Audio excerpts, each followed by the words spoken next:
SMD Law is the official law firm of the Spartan Nation. Check them out on the interwebs at smdalaw.com or at 866-529-3537. No matter where you are in the state of Michigan, Upper Peninsula, Lower Peninsula, it doesn't matter. They have an office near you. So whether you need to send a letter to an annoying neighbor, or you're a criminal and you need defense, maybe you just have problems with elder law, check them out, smdalaw.com today. The official law firm of the Spartan Nation. Call them first, then you act. Excited about the start of the season, ready to get this thing kicked off. We really, did a good job of finishing the 16th season, and when that momentum kind of carried into spring football. Had a good recruiting class, and we've had a great fall camp. We've stayed relatively healthy. That's always important at this time of year, and really just excited about the opportunity to go up to East Lansing. Quality football program. Got the utmost respect for Coach D'Antonio and what he's done throughout his career, and look forward to the challenge. With spring ball and obviously camp and getting ready here for 17.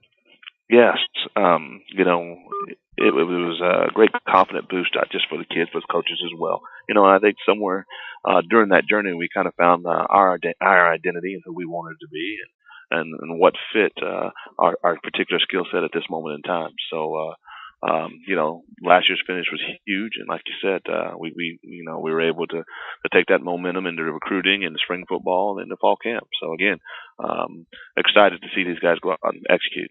Carpenter with the Spartan Nation.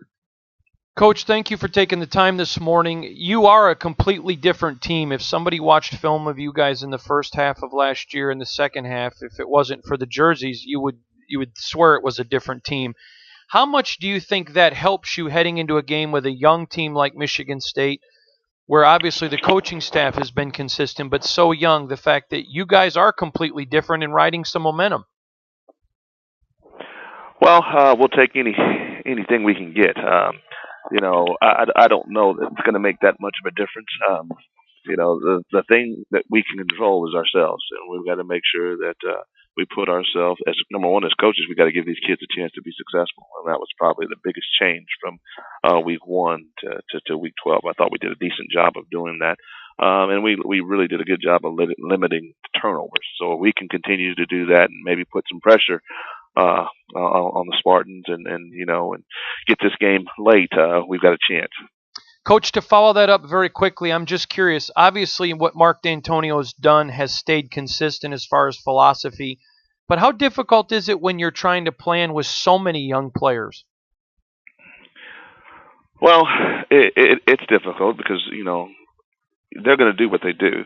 And then from that, so what you've got to do as a coaching staff, offensively and defensively, is you want to try and ID personnel. And with playing that many young players, that becomes kind of tough to do. So you're going to have to do a great job of managing the game and making adjustments from quarter to quarter and half to half.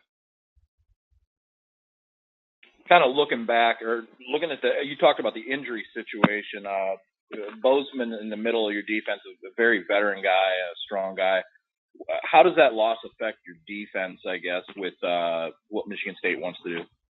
Well, to be honest with you, he's been struggling he was struggling for a while. So we kind of had an idea that he wouldn't be with us, and we wish him the best and a speedy recovery. But Fred Garth is a kid that we picked up from JC last year that's really come in and been a defensive leader, and if you look back there at the safety position, that might be one that we could have afforded an injury here or there. Ben Hell's returning, who didn't play last year. Jack Walls can play some safety. Tavares Wade got a ton of playing time, and Jerry McBride also played a ton last year. So we feel good about our depth, and it wasn't really anything that came out of that came out. As a follow-up, looking at the other side of the ball, James Morgan obviously got a lot of snaps for you guys last year, a lot of game experience. I guess, what did you see in the development from game 1 to the end of the year with him, and what have you seen since then that allows him to lead his offense? We really took a lot off his plate as we got later in the season, early on. And again, I take the blame for that. We probably asked the kid to do too much. I think in the long run, we and he will benefit from that. But at the time, it was a lot we were asking of him, and towards the end of the year, we took some of it off, and the weather had something to do with it as well. He was efficient throughout the last few games of the season, and he's grown. I mean, his confidence level is sky high right now. He knows exactly what we're trying to do schematically, and we've added some weapons around him, which will help. Thank you. Hi, Matt. Hey, how's it going? So when you break down tape and you scout Michigan State, is there any one thing that really pops out to you as being a chief area of concern? You better tackle. You better tackle. Scott and Holmes are really good football players. They've got some youth that they're concerned about on the offensive line, but they look the part, and those guys do a great job of coming downhill. Both those quarterbacks are solid players. Terry may run it a little bit more than Brian, but I think Brian's kind of sneaky athletic, so we'll have our hands full with them offensively. They've got some weapons there, and then defensively, they've always been sound. They're gonna run the ball. They're gonna be gap sound, and they're gonna make you beat them. Thanks, Mike. Your next question is from Hondo Carpenter with the Spartan Nation. Coach, I'm curious for you heading into year 2 at BG for you. How are you a different coach? How did last year change you or mold you? Oh, I'm at peace, man. Hell, it did all the above. It was a very humbling experience. Not just for me in football, but away from football. Being able to handle the pressures and the stress that goes with this position. So again, thankful for our senior class last year because it was rocky at times, but they stayed together and we played good football for the whole second, 2/3 of the season. Even we finished I think 3-5 in conference, but we lost 3 or 4 of those games by a total of 11 points. So we played good football. The kids played hard. We just we didn't get it done. And again, I'm at peace and excited about the start of the year. Coach, following up with that, when you watch film of Bowling Green earlier in the year, new system, new coaches, they looked like they hoped to win.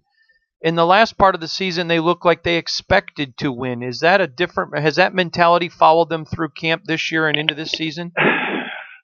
Yeah, you're talking about trust. With trust comes confidence. Player to coach, coach to player. And a lot of it last year, and I've spoken about it a ton, was the evaluating piece. We did a poor job of evaluating who and what we were this 2016 team, who they were, and not what we had in the past. And we didn't give those kids the best chance they had to win football games.